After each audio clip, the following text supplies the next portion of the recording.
Hello, Papa Hoobs here. I'd just like to give my personal reaction or my personal analysis of the video clip over TikTok that is circulating over Facebook, another social media application. So let's look at it logically through the lens of a student discipline officer, because I am a student discipline officer myself. But the views and opinions that I'll be giving here do not reflect that of my schools. Okay, so let's leave it at that.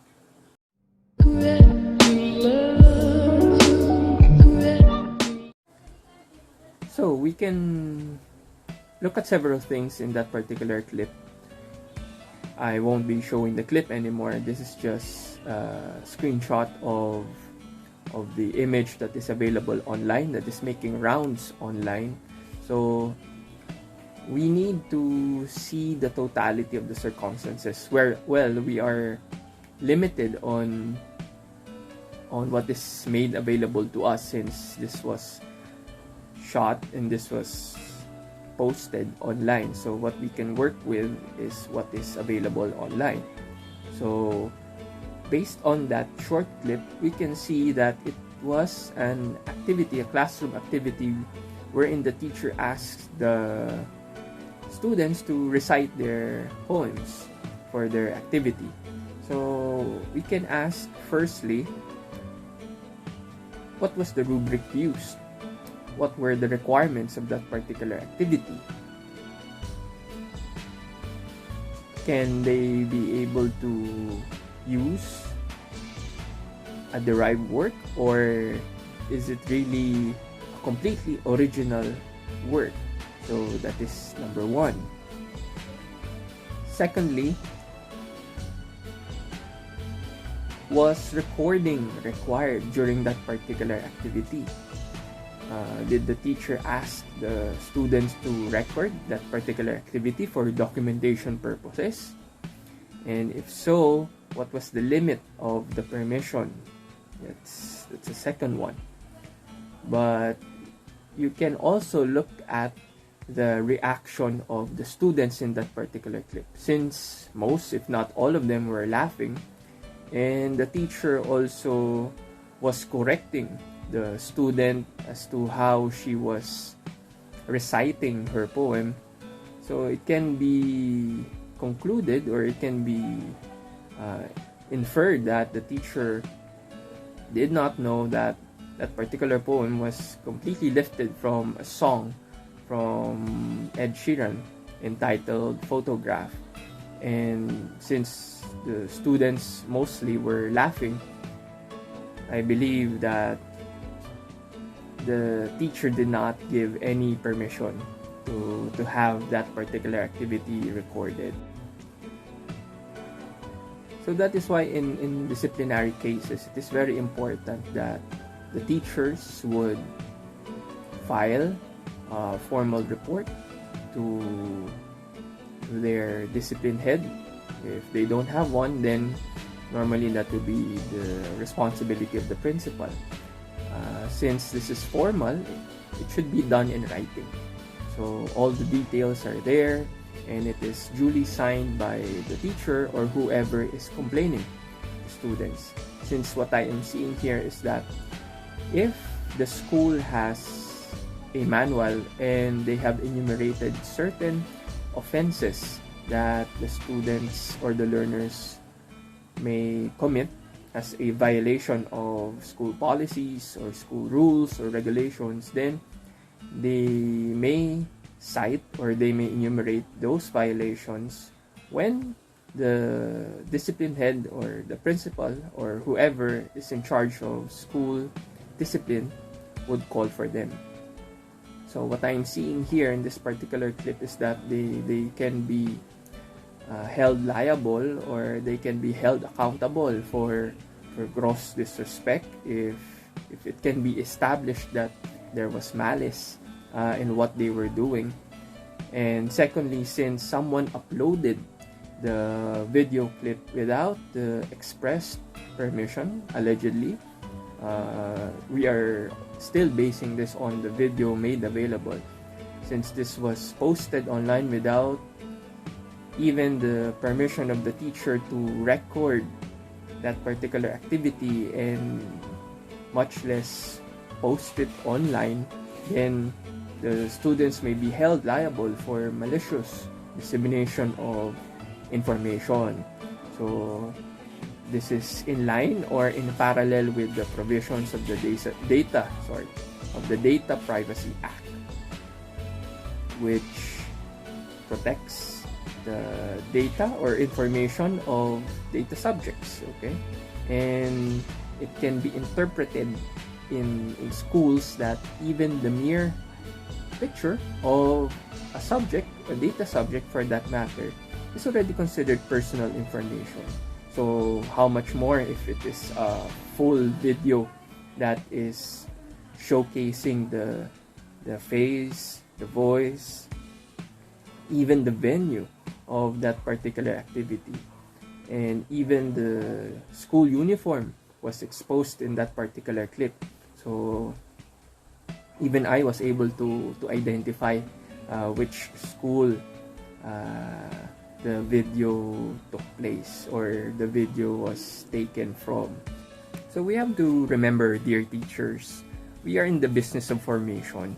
So we guide and mold students or our learners as they grow older, and eventually they leave the school and be able to land a job or start their own business or whatever career path they wish to take. So let's not be too harsh on our students, but rather let's have a culture of accountability. Okay, so I am not saying that I am condoning or I am totally forgiving what the students did in that particular clip, in that particular class. But what I am saying is there's a process. No, we always clamor for due process. So let's give it to the learners as well. And let's have a discussion. Of course, we need to speak with our learners always and to understand where they are coming from, and that might give us a better picture. So let's include our counselors, our discipline heads if we have one in our schools, and eventually let's include the parents if needed be in that particular case.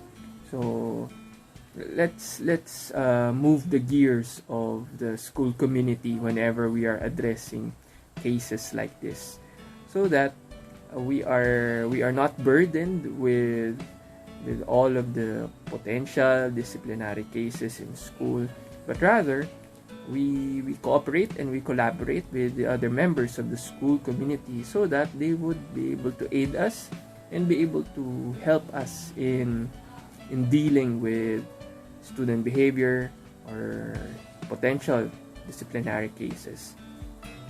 So let's not resort to stringent or strict disciplinary measures right away. If it can be remedied, it can be solved using admonitions or through counseling, then that would be better. Since, like I said, we are in the business of formation, we can be emotional about it, but then again, there are remedies for that. Going back to that particular activity, if the student did not satisfy the requirements of that activity, then the student might not get any credit from that one. So that is one remedy. So just like in cheating cases, the students will not get any credit for that, since that is not their original work and it was stolen, quote unquote, from another. And secondly, if the school proves that the student has willfully or deliberately violated school rules and regulations, then there are disciplinary sanctions in place. But like I said, let's leave that as a last resort. So let's have the students undergo counseling or therapy or discussions, just like what is being promoted right now, positive discipline. Let's have discussions with them. Let's talk to them. Let's communicate with them so that they would understand and we would understand where each of us are coming from, so that we can have a more positive environment in schools. I know it can be very tough, it can be very difficult for teachers to handle all of this, but if we know the measures, if we know the mechanisms, if we know the available remedies of the school, then it won't be burdensome for us, and we can always remind the learners that this particular relationship that we have with them is a two-way relationship. It is a contractual relationship, that if teachers, if schools have the responsibility to educate them, then it is implied, this is mentioned in a decision by the Supreme Court, it is implied that students also have the responsibility to study well and be able to obey the rules and regulations of the school. So there, this was mentioned nonetheless by the Supreme Court of the Philippines in a case. So let's leave it at that, and I hope that this somehow helped you get a different perspective on this particular case or any similar case for that matter. So if you like this video, I hope you subscribe, share, and like, and hit the bell button for new and upcoming videos in the future.